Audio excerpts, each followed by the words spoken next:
En cualquier taller automotriz del mundo se habla un idioma muy particular.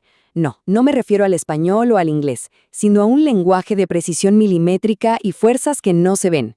Hoy vamos a decodificar juntos ese idioma. Para empezar, lancemos una pregunta que parece súper simple, pero que tiene mucho de fondo. ¿Por qué un mecánico no anda por ahí con una cinta métrica, con un metro de esos comunes y corrientes? La respuesta nos lleva justamente al corazón de la mecánica de precisión. Y es que la razón principal, en una sola palabra, es esa, la precisión. En el mantenimiento de un vehículo, las unidades de medida que usamos todos los días, como el metro, simplemente no dan la talla. Aquí, cada micra cuenta.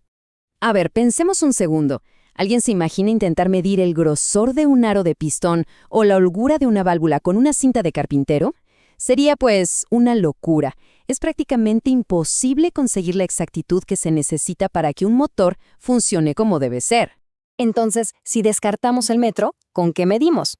Bueno, vamos a meternos de lleno en la caja de herramientas de un profesional. Empecemos por las unidades que usan para medir esos espacios súper pequeños y esos ángulos tan específicos. Pues aquí la tienen. La unidad reina, la base de casi todo en el taller, es el milímetro. Olvidémonos del metro. Aquí todo se piensa y se mide en milímetros. Pero ojo, porque a menudo incluso el milímetro se queda grande. Para los trabajos más finos, los mecánicos bajan a una escala todavía menor. Hablamos de décimas, centésimas y hasta milésimas de milímetro. A esta última, la milésima de milímetro, se la conoce como micra. Y créanme, en un motor, una micra de más o de menos lo cambia todo.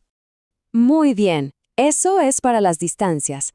Pero la mecánica no es solo líneas rectas. Medir ángulos es igual de importante. Y aquí la cosa se pone interesante, porque conviven varios sistemas distintos. Si nos vamos a los libros de física, a la teoría pura, la unidad oficial del sistema internacional es el radián. Es un concepto súper elegante que viene de la geometría del círculo, pero seamos honestos, no es lo que se usa en el día a día del taller. No, en la práctica el rey indiscutible es el grado sexagesimal. Sí, el de toda la vida, el que divide el círculo en 360 grados. Y para ir todavía más al detalle, cada grado se divide en 60 minutos y cada minuto en 60 segundos. Este es el sistema que se usa para la gran mayoría de las verificaciones. Y para complicarlo un poquito más, hay un tercer sistema dando vueltas. Es el grado centesimal. No es tan común, pero se usa para cosas muy específicas como, por ejemplo, la alineación de las ruedas en ciertos modelos de vehículos. Ahora, cambiemos de tercio y hablemos de velocidad de giro. Para medir a qué ritmo giran el motor o los engranajes de la caja de cambios, la unidad por excelencia, la que vemos todos en el tablero del coche, son las famosas revoluciones por minuto, o RPM. Perfecto. Ya dejamos atrás las medidas estáticas, lo que podemos tocar y ver. Ahora vamos a sumergirnos en algo más abstracto, pero igual o más importante, el mundo de las fuerzas. Esas que no se ven, pero que son críticas para que el vehículo se mueva y se detenga. Comencemos con la presión. Oficialmente, la unidad del Sistema Internacional para medir la presión se llama pascal. Pero aquí pasa algo curioso. El pascal es una unidad de medida diminuta, casi microscópica para las presiones que se manejan en un coche. Usar pascales para medir la presión de un neumático sería como intentar medir el peso de un camión en gramos. No tiene sentido práctico. Por esa razón, en el taller y en la vida cotidiana se usa el bar. Esta sí que nos suena a todos, ¿verdad? La del manómetro para inflar las llantas. Y para que nos hagamos una idea de la diferencia de escala, un solo bar equivale a 100.000 pascales. 100.000. La siguiente magnitud clave es la fuerza. Su definición viene de la famosísima segunda ley de Newton. Fuerza es igual a masa por aceleración.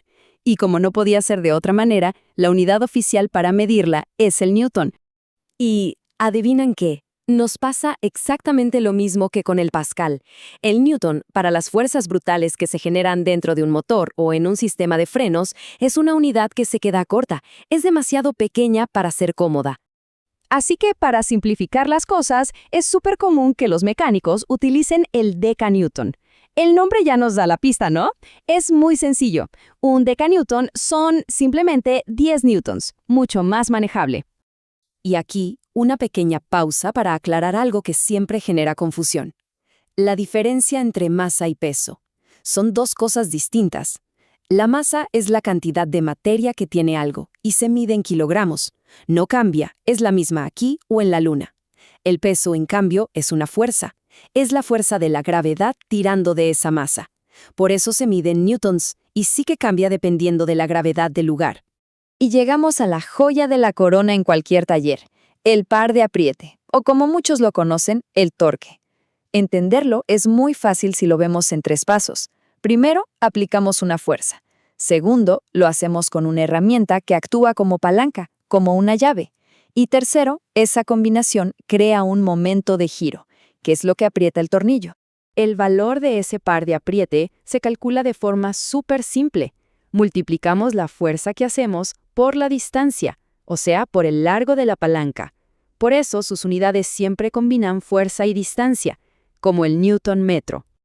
Bien, después de este recorrido por milímetros, micras, bares, newtons y torques, ¿qué significa realmente conocer y usar todas estas unidades? Pues significa ir más allá de la teoría. Significa hablar el verdadero idioma del taller. Es un lenguaje de precisión que impacta directamente en 2 cosas fundamentales: la seguridad de quienes viajan en el vehículo y el máximo rendimiento que ese motor puede entregar. Y para terminar, les dejo una reflexión. En el mundo de la mecánica, ¿qué puede llegar a ser más peligroso? ¿Aplicar demasiada fuerza o tener muy poca precisión? Una pregunta que, creo, resume a la perfección la esencia de este oficio.